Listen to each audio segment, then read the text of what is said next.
19 رمضان المبارک اور روزہ ہے 19واں۔ بعد از نماز فجر سورہ جمعہ کی آیت نمبر 4 40 مرتبہ پڑھیں۔ ذالک فضل اللہ یؤتیہ من یشاء واللہ ذو الفضل العظیم۔ بعد از نماز ظہر سورہ آل عمران کی آیت نمبر 26 33 مرتبہ پڑھیں۔ بعد از نماز عصر درود شریف 55 مرتبہ پڑھیں۔ اللہم صلی علی سیدنا محمد النبی الامی وعلی آلہ واصحابہ وبارک وسلم۔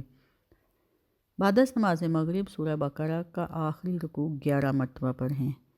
بعد از نماز عشاء صلاۃ التسبیح 4 رکعت نفل 1 مرتبہ پڑھیں اور اس کے بعد استغفار کی 3 تسبیح پڑھیں۔ استغفر اللہ الذی لا الہ الا هو الحی القیوم واتوب الیہ۔ فرمان مصطفیٰ صلی اللہ علیہ وآلہ وسلم ہے منافق کی 3 نشانیاں ہیں: جھوٹ بولنا، وعدہ خلافی کرنا، امانت میں خیانت کرنا۔ یاد رکھیے نفاق وہ خطرناک بیماری ہے جو دل کو اندھیرے میں دھکیل دیتی ہے۔ منافق کی زبان پر ایمان ہوتا ہے مگر دل میں اخلاص نہیں ہوتا۔ وہ لوگوں کے سامنے نیکی کا لبادہ تو اوڑھ لیتا ہے مگر تنہائی میں اللہ کی نافرمانی سے نہیں ہچکچاتا۔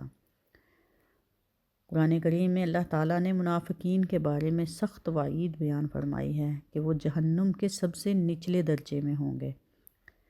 ہم ماؤں پر لازم ہے کہ ہم بچوں کو اخلاص سکھائیں تاکہ وہ نفاق کی تاریکی سے بچ سکیں۔ اللہ تعالیٰ سے دعا ہے کہ وہ ہمیں سچائی، اخلاص اور پکے ایمان کی دولت عطا فرمائے۔ اللہم طہر قلوبنا من النفاق واعمالنا من الریاء، آمین بجاہ النبی، جزاککم اللہ خیرا۔